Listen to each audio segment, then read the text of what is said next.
Hey BookTube, it's Jackie. How's it going? If you're new to me and this is the first time you're seeing my face, hello, what's up? My name's Jackie. I sit on my floor and I talk about books. So I hope that's why you're here, because that's what's going to be happening today. If you're not new to me, thank you for always tuning in and continued support. I really do appreciate it. So today for you, I know I've been gone for a while, and usually when I come back, I always do a haul video, but I decided to throw you guys a curveball, and I've got a tag video for you. I've got an original tag video from Becky from BeckX Reads. She did a big collaboration tag. She's kind of the queen of collabs over here on YouTube, and she asked me to be part of this a while ago, and I didn't get off my lazy ass and film the video, and now I actually have time, so I'm filming the fucking video. So this is the fave of faves. These are 10 questions that are about my favorites. So if you like to know what my fave of my faves are, grab yourself a drink, have yourself a seat, and let's get talking about some of my favorites. Okay, so yes, I'm back. Sorry for the disappearance, guys. Sorry. But usually, like I said earlier, I come back usually with a haul video. I wanted to throw you guys a curveball. And this is a really fun tag. Becky did a really good job on this one, so I definitely wanted to get this one on my belt and get it out there. She will have a full playlist. I will link in the down box below, so you can go see everybody else over here on BookTube who did this tag originally when it was supposed to go up on August 15th. I'm doing it much later. So sorry, Becky, but I did get it done. There you go. All right, so the first question is, what is your favorite book of this year? That's easy. This year made history with my very first 6-star rating ever, and it is Meg Schaefer's The Book Witch. This book knocked me off my socks, made me cry, got me my feels, the whole 9 yards. This is a book for readers. If you are a diehard reader, I guarantee you, at some point in time in your reading career, in your life, someone has looked at you and be like, why do you read so much? They might not have said it like that, but that's how I'm picturing when people say that. Like, why do you read? Like Gaston, like, why do you read so much? That's just what I picture when people ask me that. This book explains it. This book is a great answer for it. It's just, there's so many good things in this book. So many good quotes, so many good passages, so many good feels. It answers that question that readers have struggled to answer forever. Why would we sit down and get lost in these books forever? And it explains it because,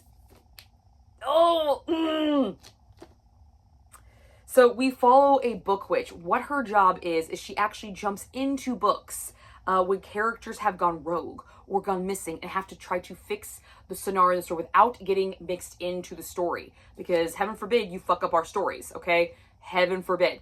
And, well, chaos ensues and some little romance brews, but what we really learn is the connection of the characters with their author and what the author really gives to the characters and really what readers come for and how they're consumed, and characters become like friends to the author.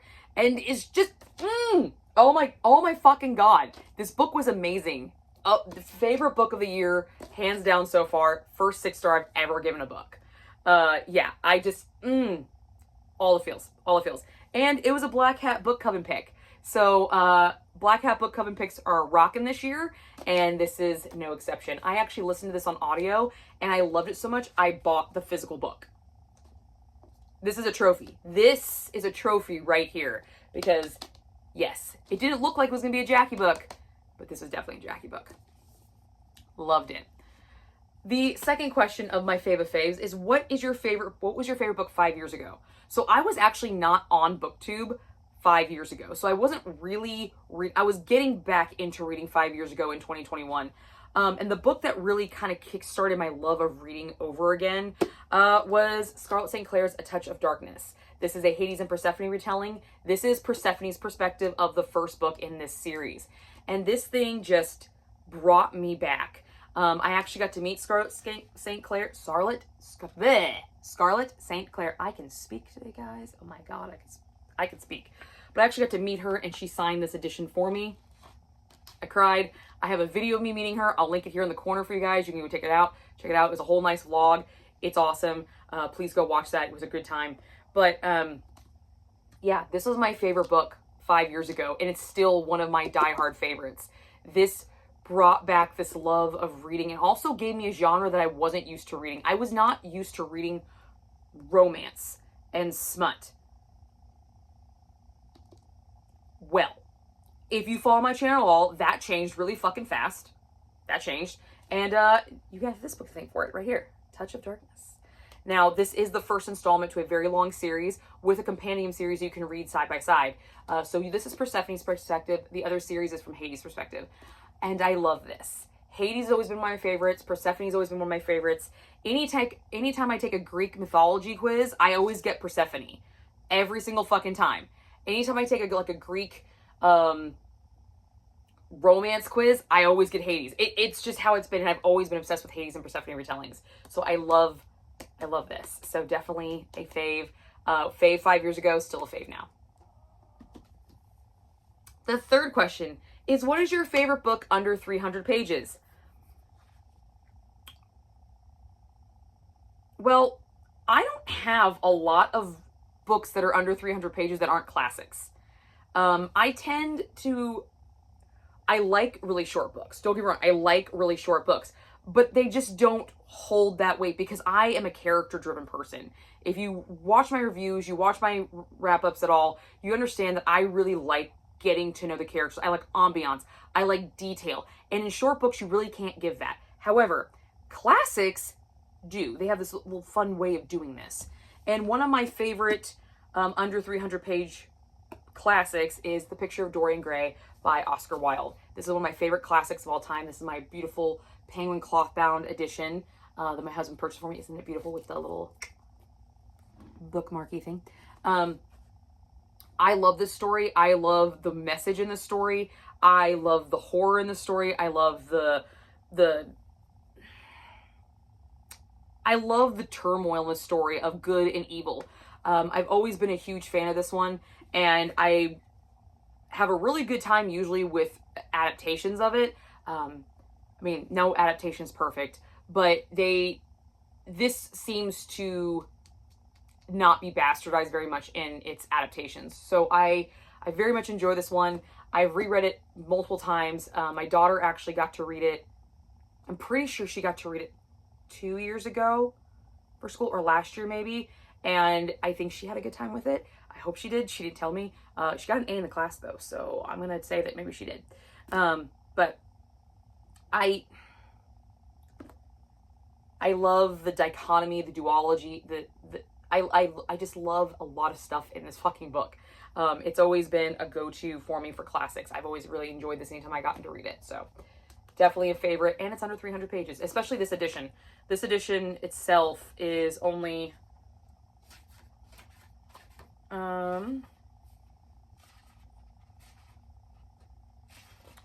this edition is only 213 pages. So there you go. The next question, number 4, is what is your favorite standalone book? Yes, standalone. So, I had a little hard time picking this one because I have a lot of standalones that I love. I do. But at the same time, I have a lot of books that are currently standalones because the series are being worked on. Like, it's the first book in a series. So right now, it's a standalone. But it's actually not a standalone because there's going to be more books to it. So that was really irritating when I was looking for books. I was like, wait a minute. Oh shit, this is a series now. That's a series now. Fuck, that's a series. So then my eyes fell on this bad boy. This is one of my favorite books of all time. I read this the first time in college. And I remember when I read this book, I remember hating it up until the very last chapter of this book, and then loved it. And the whole class loved this book until the very last chapter and then hated it. And then I pretty much wrote most of my composition papers that semester on this book. And that is Tim O'Brien's The Things They Carried. This is a collection of short stories about Vietnam soldiers and the items that they carried and how they're all tied together. But then there's a big twist with it at the end. And I just loved this story because it really embodied the idea that history is a story. History is his or her story. It's a his or her true story, but it's his or her story. And to keep those stories alive, they have to be told. And this book just really fully embodied this and just really just took that theory and shoved it in your face. And this was the first book that I really felt did that for me. I always held this viewpoint, but this one really put it in black and white, clear cut, something I could really use as a description for why I believe this. But yeah, I love this book. And this is actually one of my very first books I've ever gotten signed. I did not meet the author. I had a ex-boyfriend who went to go a signing for him, and he actually got it signed for me. So thank you, Billy. If you watch these, thank you. I still have this copy. It's very, very well loved. This was my original college copy. So yeah, I remember the amount of how much I hated this book reading it and just being like, I hate this book. Why are we talking about this? But the book is so stupid. Because I wasn't a big short story collection to begin with. I wasn't a big fan of those. I liked meat and tie-in. And then when I read the tie-in part, I was like, shut up. What? That is awesome. So yeah, this holds a very special place in my heart, and it is a standalone. So yeah, very, very good. Also, if you're looking for really good Vietnam literature, this one is fun. It's not all historically accurate. However, there are the emotions and the feelings and the mentality behind this book definitely gives you that vibe. So if you're looking for something, but you don't want a lot of base heavy facts and details, sites, maps, strategies, if you're not looking for that, you're looking more for a feel of Vietnam, this is definitely a really good book to check out for you. Okay, so the next one is, what is your favorite 4+ book series you've completed? I have got a lot of series that I'm not actually completed because I have like 1 book or 2 books, or she keeps writing more fucking books that I have not completed. But there's one series that I have completed. Technically it is complete because the last novella hasn't come out, and then there's rumors that she's going to be adding on. But as of this video being filmed, it's done. Okay? It's done. And I love this series. Don't get me wrong, I want more of it, but technically for this video, it's done. And that is the Touch of Darkness series by Scarlett St. Clair. So let me get the whole series up here for you. Oh.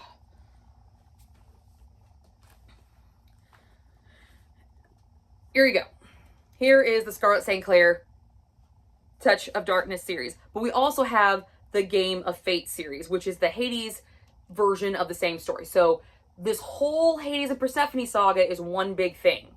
But the Touch of Darkness series is Touch of Darkness, Touch of Chaos, Touch of Malice, or no, sorry, Touch of Ruin, Touch of Malice, Touch of Chaos.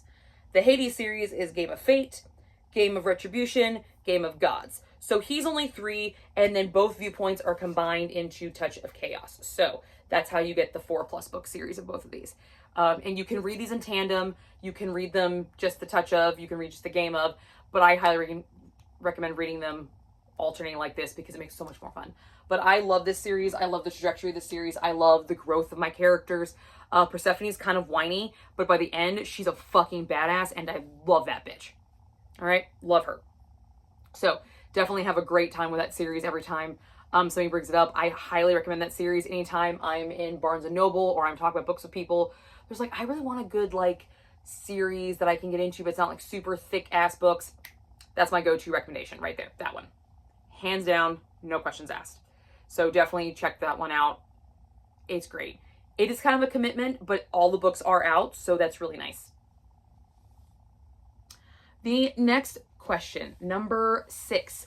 What is your favorite book with a trope that you hate?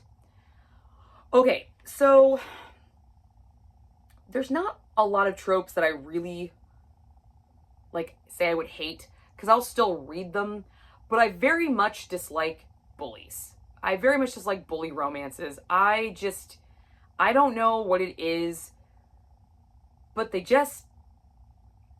I will read them. I will like scenes in them. I will even like characters in them, but for some reason, they always just kind of put a nasty taste in my mouth, but I'll still read them like if they're part of the set.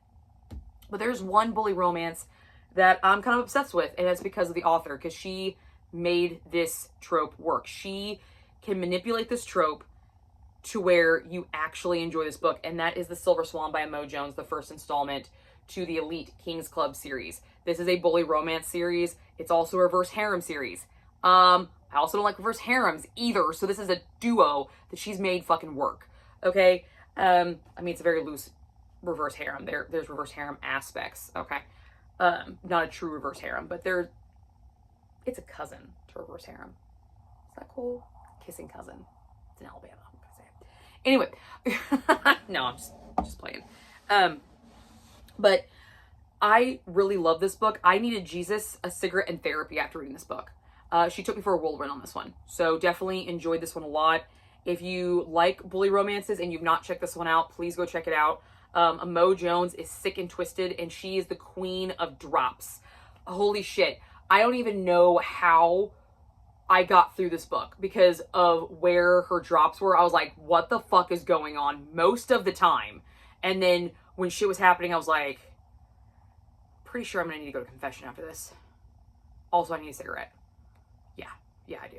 Yeah. And the series just gets darker as it goes. By the way, so just keep that in mind. But this is definitely one of the few bully romances out there that I have read that I was like, score. Let's do it.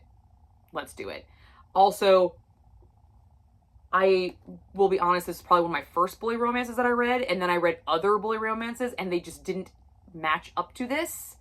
They were very subpar, so maybe that's the reason that I don't like the trope, is because I've had the queen do it, and you're all just, like, fake. It just rip off of her. Like, let the queen do her thing. Just let her do her thing. Find your own shit. Like, I love this. So I definitely had a good time with this book. And up to the series that I have read so far. Very, very good time with it. Oh, the next question. What is your favorite book with an unappealing cover? Okay, so this was actually the hardest question on this list for me, because I was trying to do only books that I physically had copies of. I've got a lot of Kindle or books that I've read Audible. I don't pay attention to those covers when they're Kindle or Audible. I don't pay attention to them because I don't always buy them. So I am going to say I am a cover whore. Confession, my name is Jackie. I'm a cover whore. Thank you.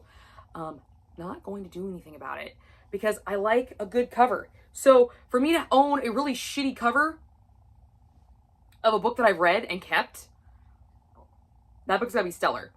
And I was looking around, scouring. I'm like, this is really not that bad of a cover. That's really not bad of a cover. This is not really that bad of a cover. I'm like, oh, fuck. This is not that bad of a cover. So then I came across this little gem. Clockwork Orange. This is a fantastic book. This is an excellent book. But this is one of the ugliest covers I own. I mean, look at this thing.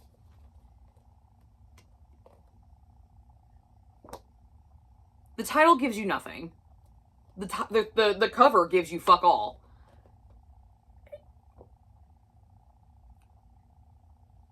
This is the ugliest book I probably own right now that I like. It's not a favorite, but this book is excellent. Highly recommend it. This is actually the only book that I've ever compared to the film on camera. I have that video. It's a film to page to film comparison. I'll link the video right there for you guys. It's the only one in that series that exists right now. I would love to do more of those. I have plenty of books that I can do that with, but I want to do ones that are not really well known, like, Harry Potter. I'm not going to fucking do that again. I'm not going to do the Outlander comparison with the show. Like, everybody does those. I want to do kind of like off the beaten path ones. So I'm still kind of playing with that. But yeah. This is an ugly ass cover. If you have not read this book, please check your trigger warnings. Please check them. If you've not seen this movie, please check them. Yeah. But Clockwork Orange by Anthony Burgess. Ugliest favorite book that I own. All right. What is your favorite book with a 3.5 or less average rating? Okay, so I literally went to Goodreads and I organized this by my rating, and then right next to it is the column of average rating. And I went to my highest rated book that matched a 3 point. I did not actually have a 3.5. I had a 3.49. That was the closest I got. And that was Sarah Penner's The London Seance Society. Why this only has an average of 3.5? I don't fucking know, because this is 5 stars for me. I fucking love this book. I love Sarah Penner. She's an excellent author. Love this. This is about a girl who tries to go find her sister through a medium, and there are shenanigans afoot. Is she real? Is she fake? And then there's other underlying things in Victorian England. And then we also have some sapphic stuff going on as well. 1873, Paris. Perfect time for Jackie. I thoroughly enjoyed this book. This was actually one of my picks for the book club I was in at the time when I read it. And I love Sarah Penner. I've loved everything she's written so far that I have read. It's all been 5 stars. So it really disappoints me. This is only 3.5 on Goodreads. I think more people should read this book and give it higher ratings because I think it's excellent. Just saying. Excellent. The next book. What is your favorite book with a title that starts with the same letter as your first name? Another interesting search. I don't have a lot of books that start with the letter J. I have a lot of joke books that I've read that start with the letter J, like Jack, pumpkin spice flavored cum, straight from the spigot, you know, like I could have put that one. I could have put any of Joey or Jesse, all these like super smutty books, but they're not my favorites. I have, out of all the J books I've read, I own physically one of them. And so I went with that one because actually out of all of them, this was my favorite book out of all of those. And that is Louis Bayard's Jackie and Me. Of course I own this book. My name's Jackie Kennedy. I'm going to own Jackie fucking Kennedy. Okay? So this is Jackie Kennedy being told by her friend Lem. So this is, they had a friend, I can't remember his last name. Len Billings. That was a mutual friend of Jackie Kennedy and JFK. And this story is told through Lem's eyes. But he's much older, kind of reflecting back on who Jackie was throughout the time. And I thoroughly enjoyed reading this. I got some interesting pieces of information that sent me down some rabbit holes I was not expecting. Okay? Wasn't expecting it. But I had a very, very good time with this one. And Louis Bayard, I did purchase Courting Mr. Lincoln. I do own that somewhere. It's going to be somewhere over here, I think. Or I moved it. Or maybe I have the audiobook of it. I do have that book because I bought it because of this. Because I really like the way he wrote. I believe I gave this 4 stars. If I remember correctly, I gave this 4 stars. But of course I'm going to read it. It's Jackie fucking Kennedy. Okay? It's Jackie Kennedy. But I loved the little anecdotes, kind of like how she met JFK and the story of their first date, him picking up her in the car and saying, you know, is she the one? I don't know, but she probably will be. You know, like she's a debutante, like Dad says she's good. I just liked the realism that our narrator gave Jackie.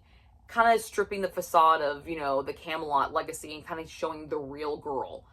Just being Jackie and me. And I love that, so definitely a favorite. And the last question, conveniently, what's your favorite book of all time? If you have been following me at all, everybody knows my favorite book of all time is. Because before I read this book, there was a before this book Jackie, and there was an after this book Jackie. And this after book Jackie is really not that much different than the before, although I'm much cooler, and I have more grace and courage about myself and more confidence in myself. And my favorite book of all time, even though I did not give it 6 stars, just so you know, because it had such a major impact on my life and my trajectory of my life at that point when I read it, because this is one of those few books that when you read it, you know you got that book at the right fucking time. You know you did. Is it great any other time I've reread it? Yes. Is it 5 stars any other time I've reread it? Absolutely. Will my love for this book never go away? Absolutely not. It will never fucking go away. But I can honestly tell you that this book, the first time I read it, was the time in my life that I was fated to read this book. And I was supposed to, because I got the message it needed to give me. And it changed my life. And that is Diana Gabaldon's Outlander. Jamie Fraser for the fucking win, people. Jamie Fraser for the fucking win. I love this book. It is my favorite book of all time. I have reread it multiple times. I love this thing. I just, love it. Have my whole Diana Gabaldon shelf here. You know, just waiting. I heard she's coming out with another book. Fucking bitch. So, yeah. But this is my favorite book of all time. I love this book. I love the romance in it. I love the history in it. I love the time travel in it. And I do not like time travel in fucking books, people. She does it well.